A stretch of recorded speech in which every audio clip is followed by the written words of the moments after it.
Act machine yalo, Miamsi, machine Tingam the Magi Tolaga, me Amani Kakna, Migi Armory, the Gikulaido, Lau, Number Honda Diago. Me the Yaman Laputuna control them the Lakri never. I do it already, Murder me, Lakiano, Sinkatin, he modum loin patari brown.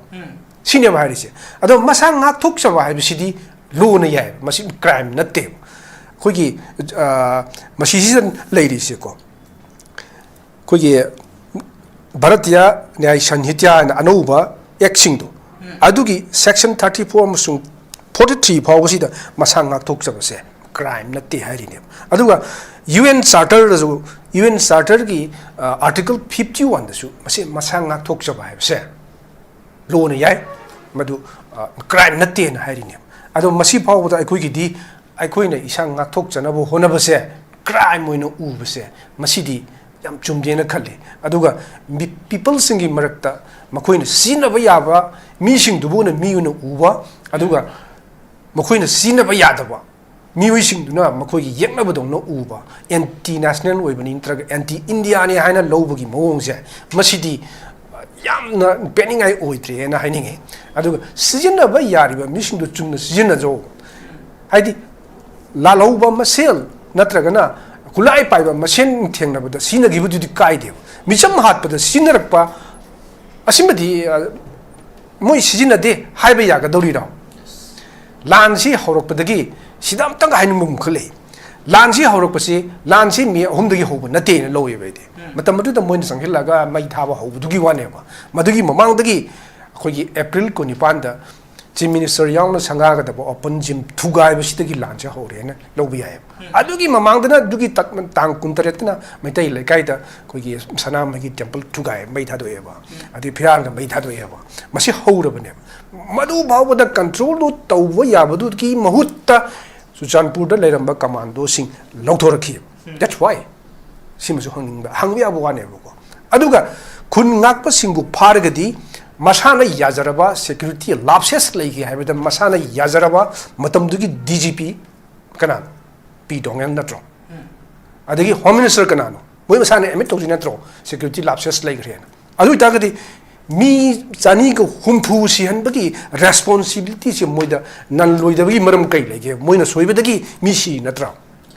Public tea Masagi anger do no Maramokanda Hanare. Hana Vidugi responsibilities government do not Lohum talk trimita. Aduidi, Makoido Karigi, how you power book to dream and Kaino. Tom Doctor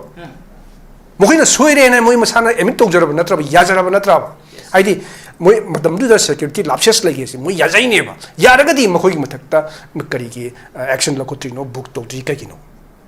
Torumbayana. Irandu, Susan Budagi, Kulai, Piraga, Torbungtana, kilometer, 10 kilometers, and a laga. Yum to Iraqdu, Adwai the Tingho Yabadu, Tingho Dana, even Susanbodi Lakpa police persons about Tiargase, as from the Matak on the Tingabo Honabus into Angelaga, Tiargas when capping them. Adusikarino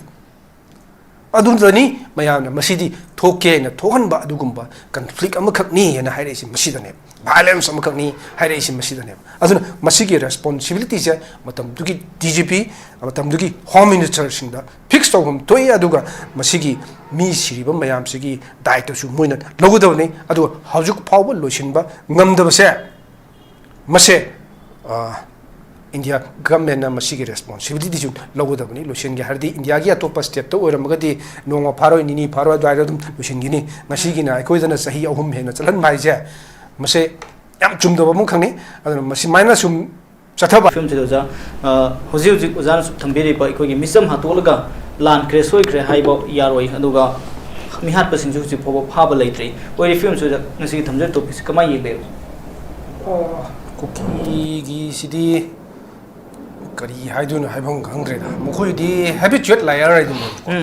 Was a soy Masum Tokramina, a soy basi Nakata Honabashida, a soy basi Matang Nanga Adunia Moin Saturdays. Mointabisi, Aduni, habituate layer, Haiduni, Adudi, habituni Moina,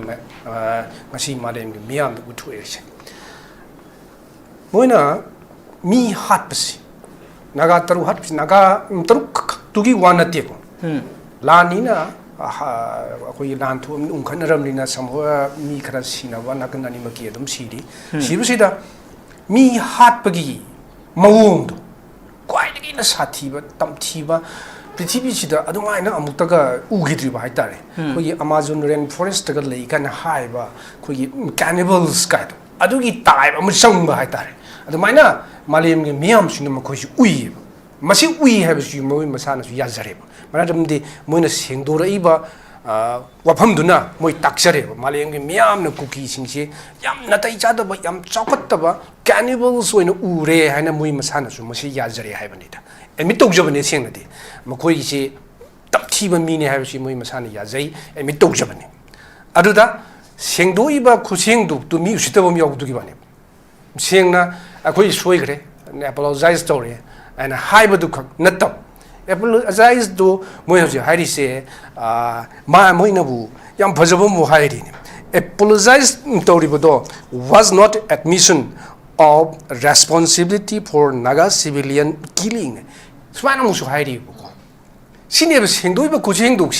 adu mane full responsibility ju ma lobang moi hai moina adugi adugi responsibility nate the humanitarian ground ngasagi mi si dugi mi hat dugi nate chada dugi moi singdok pani haina moina sum hai ba ma ka yauri ba sini makoida koyi paring turing kari haidong nu khangde haining bada haiba haitari nako sini ate alma sisida aina haining ide mi hat pa mi dun singdok tadana mi hali lup ama haitari nako mokoi ju lupam dare mani kulai pai ba lo na yabra yadabra adu ama leramani suze sena haragadi hawjukti lo na yabadong nu ure mayam lo na yaba khoi license peer ga extortion to honaba laihanba adugumba group sing win urabane adu makhoi na singdok tadana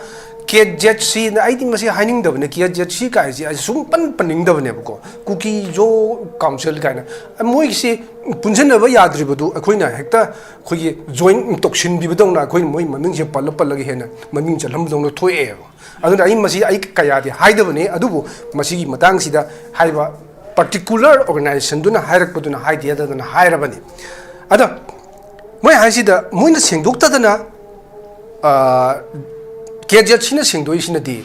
KZC se nongmai paiba mihat pa cannibal singdugi authority mo oirabra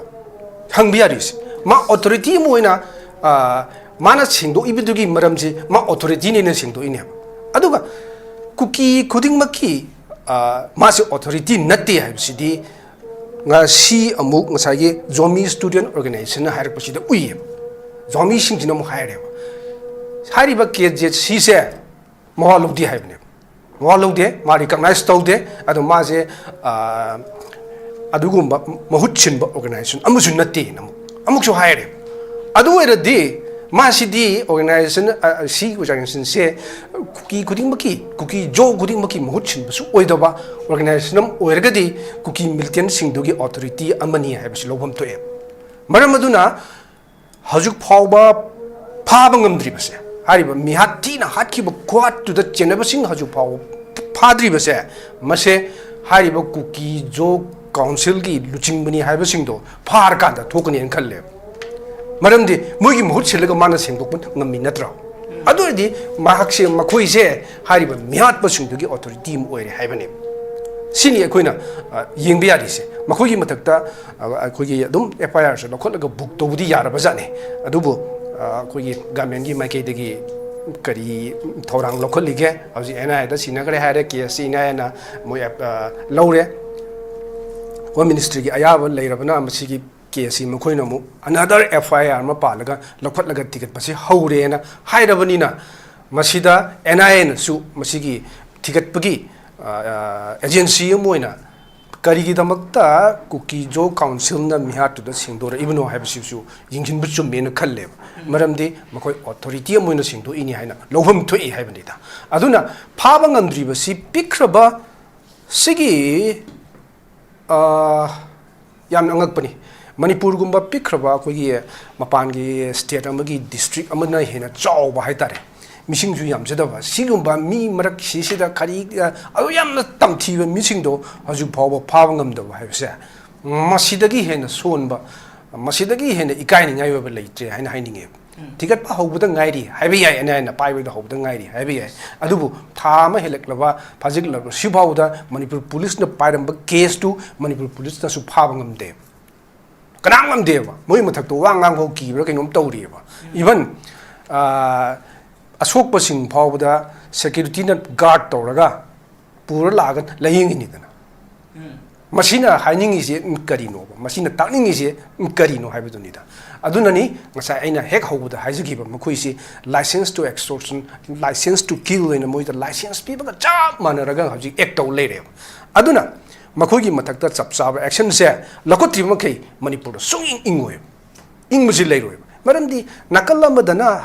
suppose mitai ga kuki ga irang si legi matamduda mitai gi nakal gi di kogi governor nam tamduda khulai se thingalo na kogi mathakta ki samta paloi aidana loi lokhre bako aduga somdana asom mai dudana koi di haji khulai pikhat matam sadri na pikatre pairaga leire toning bada tawrga leire mitai da nomi kapsilam badagi hojukti tangkhulda mukap haidi moina mu differentiation se ko naga all naga si nukunjindana basi hone ba maram di particular community amada lanje tabani hairgadi loina mo yaura gadi thengna bo wani na pabra adumsu msingna ningai oiri ko tangkuldani mo hai adagi somna zilerang sindani mo hai tawraga lanje kari haini piction naba moina khoi attack tawda nungai naba haidi pulap haurak tanaba haibagi adugum lalo masu sinaba mali bako yam chati ba haitare moji yam singba phata loksing si yam hai ba haitare masina maram mora kanda mkhoi se indiana adagi manipur government nasu lona yaba amadong no uhalisi maramdi su tawnare kaim kanda bada sudo chathara mina mkhoi ji phawa pun yadre haidana mkhoi singdu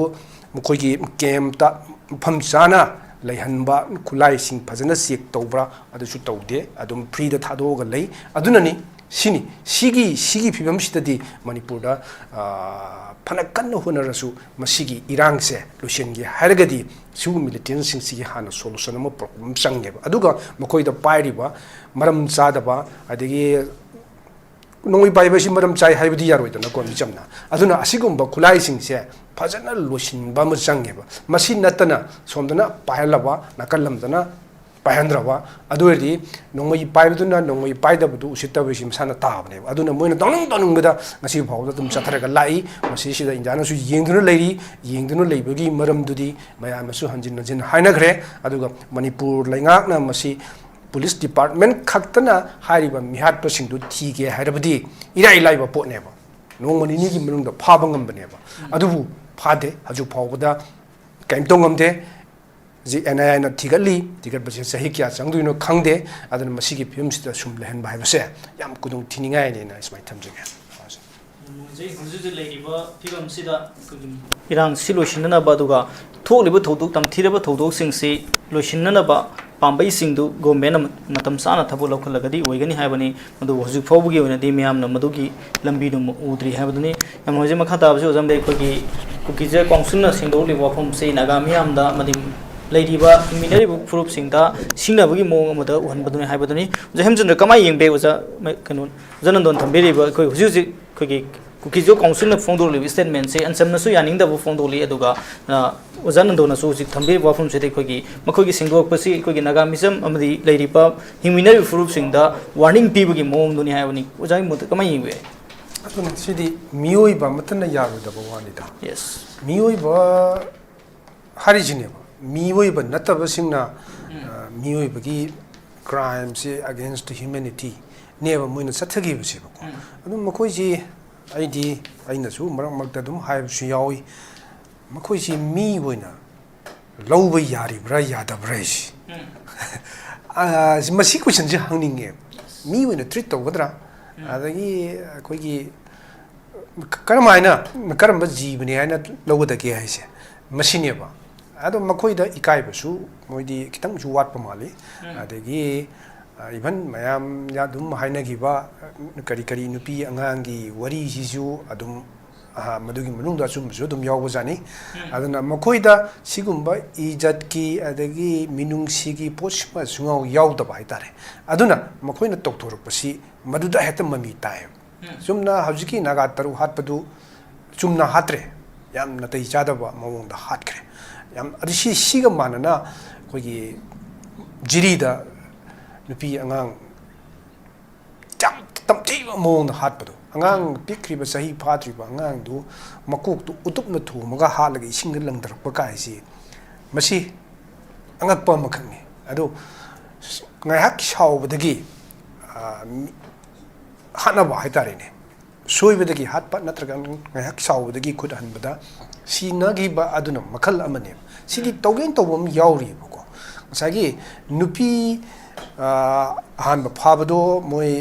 18 naga people say nupi angang yauna 18 phare adugi manungda trying to hit thador aga moi taruk si lehorini moi in custody da lehobadu adum yam nganna hat khrabra haibigi chinna se leire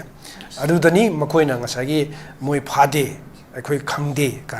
na he hairambadu madu ngasagi adumaina hairga yagadra ni yengu bujani adu madu moina hatkhre haibasi yam chinga swaisida chingnabagi chingnabang haktanida security force na dead body 6 dead body do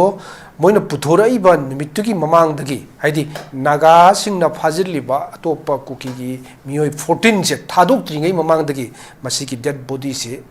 phangrabra haibagi chingnabadu leyo adubu asomda somdagi do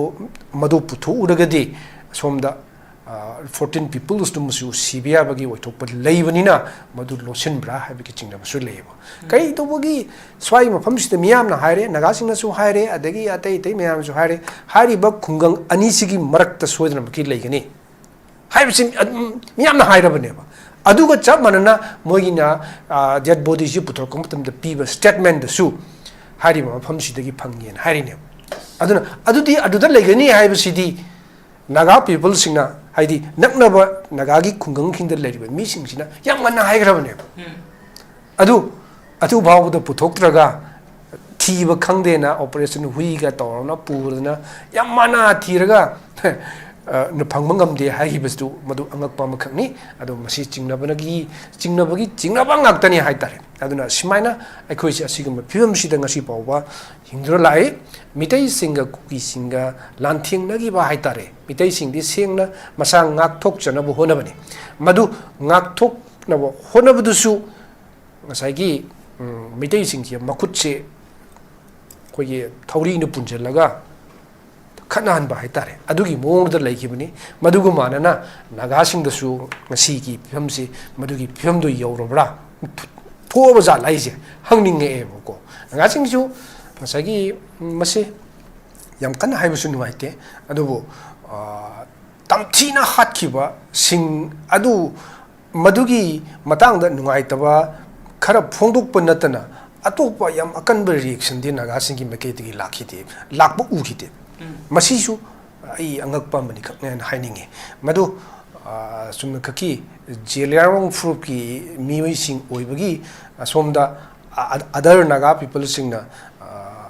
thoksa dabra natragana madu makoi gi people sing ni haina lowdabra ngamdabra haibisisu sisu hanga makhakne adubu hingsa chathaba haibisidi afabadi natte aduna naga people sing sina ngasagi puning phathana leibase masigi damuktadi yamna thanks to haitare maramdi masida hanaraka sinargadu si akhoi ngaktane ba akhoi maseng ngaktane ba ko aduna masida puning khara phathaba haibisi masu yam chumbra na khalle aduga ngasai kenona hangbada sida tampak taka phabse sum henjilakpodo kulai phai tampak taki phai chingdagi phai berel khara phai ada sigum bagi mo adum uidana ko aduga khun ngak pasing phajana takatana phagalai handakta arambai mi ahum fajing gibudu kare tongan ba action gi makadane adum makhoi singdu adum hanjin hairaga leraba ngaktanida miyan nasu makhoi singdu masana nongoi paning dana pagi bam tan natte natragana moi masana akhoi manipur police army dagi nongmai lakhibodo lakningdana laknate tangai padana hingnaba miyam gi punsi amasung lan thumse ngak taba yarak maduna maram markanda akhoi nongmai do lauri ne adu madu surrender tawkiba matamda makhoi mathakta ki samta lokhat loi haina matamdugi governor na hagiba natro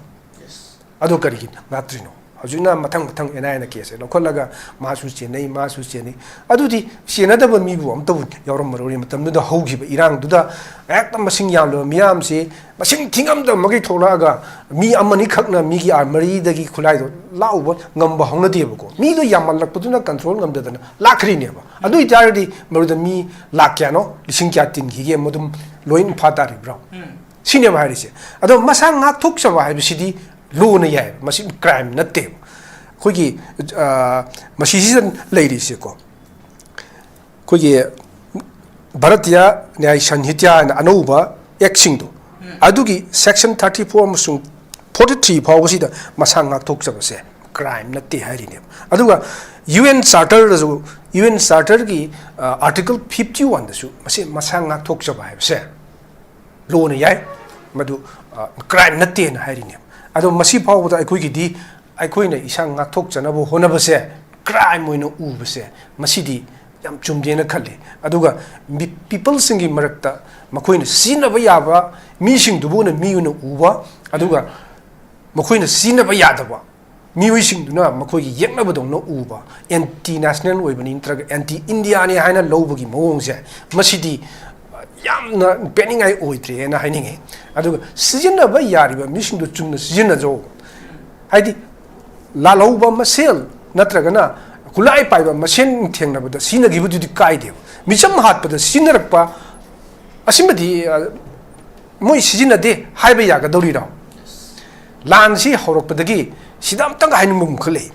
lansi horok pasi lansi mi homdagi hoba nate na loye bede matam madu da moin sanghilaga mai thaba hobudugi wane ba madugi mamangdagi khogi april ko nipanda chief minister yang sanga ga da open gym thugai ba sidagi lansi hore na lobi ya adugi mamangdana dugi tang kuntaretna mai tai le kai da khogi sanam gi temple thugai mai thado eba adi phiran ga mai thado eba masi hore bane madu bawo da control do tawwa ya badu ki mahutta Sujanpur da leramba commando sing longthoraki that's why simasu hangbi abwane ko aduga kun ngakpa singbu phargadi masana yajaraba security lapses legi haibada masana yajaraba matamdugi DGP kana p dongen natro adagi home minister kana no moi masana emit tori natro security lapses legi rena adu itagadi mi chani ko humpu si hanbagi responsibility se moida nan loidagi maram kai lege moina soibadagi mi si natra public ti masagi anger dunu maram kanda hanare hanabadugi responsibility se government duna lohum thoktra hamida aduidi makoi do kari gi haju pawo book todri maram kai no lohum thokro moina soire na moi masana emit tokjaraba natra yajaraba natra aidi moi madamdu da security lapses lagi se moi yajai ne ba yaragadi makoi gi mathakta kari gi action lakotri no book todri kai gi no tawramba yaina irang du Sujanpur dagi khulai pairaga torbung ta na kilometer 10 kilometers hena laga yum thugai rakbudu adwai da thinghobu yabadu thinghoda na even Sujanpur dagi lakpa police personnel sing no baw tiar gya se asom da mathak am thingna bo hona basing do onjelaga tiar gya soina kapimne adu sikari no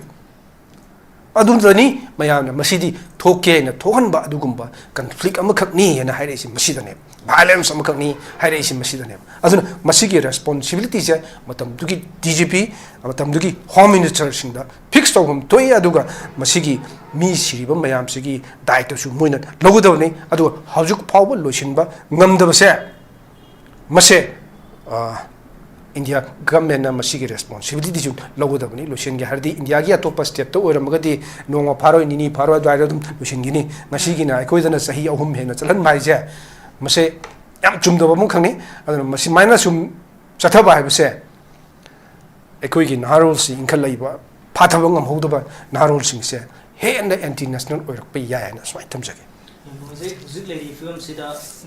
ꯆꯞ ꯆꯥꯕ ꯇꯧꯐꯝ ꯊꯣꯛꯄ ꯅꯤꯌꯣꯝ ꯆꯨꯝꯅ ꯇꯧꯗ꯭ꯔꯒꯗꯤ ꯃꯗꯨꯅ ꯍꯦꯟꯅ ꯐꯖꯗꯕ ꯄꯥꯝꯗꯕ ꯐꯜꯁꯤꯡ ꯂꯥꯛꯄ ꯌꯥꯏ ꯍꯥꯏꯕ ꯋꯥꯐꯝꯗꯨꯅ ꯌꯥꯝ ꯅꯨꯡꯉꯥꯏꯖꯩ ꯃꯈꯥ ꯇꯥꯍꯟꯖꯟꯗ꯭ꯔ ꯍꯧꯖꯤꯛ ꯍꯧꯖꯤꯛ ꯂꯩꯔꯤꯕ ꯐꯤꯕꯝꯁꯤꯗ ꯑꯣꯖꯥ ꯁ꯭ꯋꯥꯏꯕ ꯂꯩꯉꯥꯛꯄꯁꯤ ꯑꯅꯤ ꯊꯣꯛꯄꯒꯤ ꯃꯑꯣꯡ ꯃꯥꯜꯂꯕ꯭ꯔꯥ ꯑꯩꯈꯣꯏꯒꯤ ꯇꯝꯄꯥꯛꯀ ꯆꯤꯡꯒꯁꯤ ꯃꯥꯟꯅꯗ꯭ꯔꯕ꯭ꯔꯥ ꯆꯤꯡꯗ ꯐꯥꯕꯅ ꯈꯨꯠꯂꯥꯏꯗꯪ ꯐꯥꯕ ꯑꯌꯥꯝꯕꯅ ꯆꯤꯡꯗ ꯐꯥꯔꯛꯄꯁꯤꯡꯁꯤ ꯑꯩꯈꯣꯏ ꯈꯨꯠꯂꯥꯏ ꯈꯔ ꯈꯔ ꯐꯥꯕꯒꯤ ꯃꯃꯤ ꯎꯕ ꯑꯗꯨꯒ ꯇꯝꯄꯥꯛꯇꯅ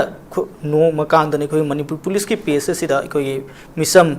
ꯅꯠꯇꯕ ꯑꯩꯈꯣꯏꯒꯤ ꯃꯤꯒ ꯈꯨꯠꯂꯥꯏꯒ ꯀꯣꯟꯅꯅ ꯐꯥꯕꯒꯤ ꯄꯥꯎꯁꯤ ꯑꯗꯨꯃꯛ ꯂꯦꯞꯇꯅ ꯌꯥꯎꯔꯤ ꯍꯥꯏꯕ ꯇꯥꯔꯦ ꯑꯣꯖꯥ ꯇꯝꯄꯥꯛꯇꯅ ꯃꯤꯒ ꯈꯨꯠꯂꯥꯏꯒ ꯑꯗꯨꯃꯛ ꯐꯥꯕ ꯑꯗꯨꯒ ꯆꯤꯡꯗꯅ ꯈꯨꯠꯂꯥꯏ ꯈꯛꯇꯃꯛ ꯐꯥꯕꯒꯤ ꯊꯧꯑꯣꯡ ꯑꯃ ꯃꯤꯌꯥꯝꯅ ꯎꯕꯁꯤ ꯑꯩꯈꯣꯏꯒꯤ ꯆꯤꯡꯒ ꯇꯝꯄꯥꯛꯀꯁꯤ ꯑꯩꯈꯣꯏꯒꯤ ꯆꯠꯊꯔꯤꯕ ꯊꯧꯑꯣꯡꯁꯤ ꯃꯥꯟꯅꯗ꯭ꯔꯕ꯭ꯔꯥ ꯍꯥꯏꯕ ꯋꯥꯍꯪꯗꯨꯅꯤ ꯑꯣꯖꯥ ꯀꯃꯥꯏꯅ ꯌꯦꯡꯕ ꯑꯔꯣꯏꯕ ꯊꯝ ꯃꯁꯤ ꯑꯩꯈꯣꯏꯅ ꯍꯥꯟꯅ ꯎꯗꯨꯅꯇ ꯂꯥꯛꯈ꯭ꯔꯕ ꯑꯃꯈꯛꯅꯤ ꯑꯗꯨ ꯑꯅꯧꯕ ꯅꯠꯇꯦ ꯌꯦꯁ ꯁꯤ ꯌꯥꯝ ꯁꯥꯡꯉꯦ ꯃꯁꯤꯒꯤ ꯃꯑꯣꯡꯁꯤꯗ ꯆꯠꯊꯔꯛꯏꯁꯦ ꯑꯗꯨꯒ ꯍꯧꯖꯤꯛ ꯌꯦꯡꯁꯤ ꯁꯨꯗ ꯂꯩꯔꯤꯕ ꯑꯩꯈꯣꯏꯒꯤ ꯑꯣꯔꯒꯅꯥꯏꯖꯦꯁꯟꯁꯤꯡ ꯍꯥꯏꯇꯥꯔꯦ ꯃꯤꯂꯤꯇꯦꯟꯁꯤꯡ ꯃꯈꯣꯏꯁꯤꯡꯁꯤ ꯑꯩꯈꯣꯏꯒꯤ ꯌꯥꯅꯔꯒ ꯂꯩꯕꯅꯤꯅ